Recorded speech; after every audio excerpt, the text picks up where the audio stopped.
கிருஷ்ணகிரி மாவட்டம் காட்டிநாயனப்பள்ளி வள்ளி தெய்வானை சமேத சுப்பிரமணிய சுவாமி கோவிலில் தைப்பூச திருவிழாவை ஒட்டி பல்லாயிரக்கணக்கான மக்கள் சுவாமி தரிசனம் செய்து வருகின்றனர்.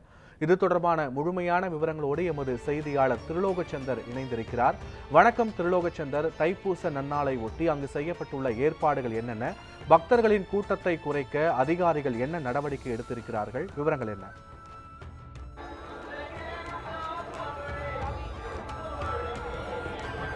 பத்மநாபன் கிருஷ்ணகிரி காட்டினானப்பள்ளியில் இருக்கக்கூடிய வள்ளி தெய்வானை சமேத சுப்பிரமணிய சுவாமி கோயிலில் 88ஆம் ஆண்டு தைப்பூச திருவிழாவானது வெகு விமர்சையாக நடைபெற்று வருகிறது.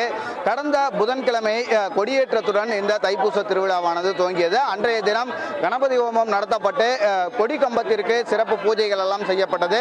அதனைத் தொடர்ந்து தைப்பூசத்தினுடைய முக்கிய நாளான இன்று இந்த சுப்பிரமணிய சுவாமி கோயிலில் பல்லாயிரக்கணக்கான மக்கள் சுவாமி தரிசனம் செய்து வருகிறார்கள். குறிப்பாக சுற்றுவட்டார கிராமங்களை சேர்ந்த ஆயிரக்கணக்கான மக்கள் பால்குடம் ஏந்தியும் காவடிகள் எடுத்தும் அலகுகள் குத்தியும் இங்கு வந்து முருகரை தரிசித்து வருகிறார்கள். மிகவும் பிரசித்தி பெற்ற இந்த கோயிலினுடைய 88ஆம் ஆண்டு இந்த தைப்பூச திருவிழாவில் ஆயிரக்கணக்கான மக்கள் இங்கு தரிசனம் செய்து வருகிறார்கள். குறிப்பாக இந்த தைப்பூச திருவிழாவை முன்னிட்டு காவல்துறை தரப்பில் 130 போலீசார் இங்கு பாதுகாப்பு பணியில் வந்து ஈடுபடுத்தப்பட்டிருக்காங்க. ஆங்காங்கே பேரிகார்டுகள் அமைத்து இருசக்கர வாகனங்களோ அல்லது கார் உள்ளிட்ட வாகனங்களோ உள்ளே வர முடியாத அளவில் தடுத்து அதற்கான தனியாக சில விஷயங்கள் எல்லாம் ஏற்பாடு செய்யப்பட்டு இருக்கிறது. அது மட்டும் இல்லாமல் ஒரு டிஎஸ்பி 2 காவல் ஆய்வாளர் உட்பட 130 பேர் இங்க பாதுகாப்பு பணியில வந்து தீவிரமா ஈடுபட்டு இருக்காங்க. மேலும் இந்த தைப்பூச திருவிழாவை முன்னிட்டு சுப்பிரமணிய சுவாமியினுடைய சிறப்பு தேரானது வீதி உலா செல்ல இருக்கிறது.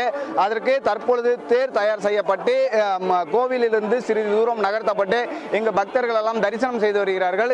இதனைத் தொடர்ந்து மாலை 4 மணிக்கு இந்த தேரானது சென்னை சாலை, பெங்களூர் சாலை உள்ளிட்ட பல்வேறு முக்கிய வீதிகள் வழியாக உலா வந்து இறுதியில் சுப்பிரமணிய சுவாமி கோயிலை வந்தடையும். தற்பொழுது இந்த தைப்பூசத்தை முன்னிட்டு இங்கு பல்லாயிரக்கணக்கான மக்கள் தொடர்ந்து தரிசனத்திற்காக வந்த வண்ணம் இருக்கிறார்கள். காலை முதலிருந்தே மக்கள் வந்து இங்கு மிக நீண்ட வரிசையில் நின்று சுவாமியை தரிசனம் செய்து வருகிறார்கள். அதே போல் நூற்றுக்கணக்கான காவடிகள் வந்து நீண்ட வரிசையில் காத்திருக்காங்க சுவாமியை தரிசனம் செய்வதற்காக. தொடர்ந்து இந்த மாவட்டத்தினுடைய மிக முக்கிய விழாவாக இந்த விழா பார்க்கப்படுகிறது. கிட்டத்தட்ட 88 ஆண்டுகளாக இந்த தைப்பூச திருவிழாவானது இங்கு வெகு விமர்சையாக நடத்தப்பட்டு வருகிறது. கிட்டத்தட்ட இன்றைய ஒரு நாள் மட்டும் சுமார் 10,000க்கும் மேற்பட்ட மக்கள் இங்கு வந்து தரிசனம் செய்வார்கள். இதற்கான பல்வேறு முக்கிய ஏற்பாடுகள் செய்யப்பட்டிருக்கிறது. தொடர்ந்து மக்கள் கூட்டமானது வந்து கொண்டே இருக்கிறது. பக்தர்கள் தொடர்ந்து சுவாமி தரிசனம் செய்து வருகிறார்கள். பத்மநாபன், களத்திலிருந்து முழுமையான விவரங்களை வழங்கியமைக்கு நன்றி திருலோகச்சந்தர்.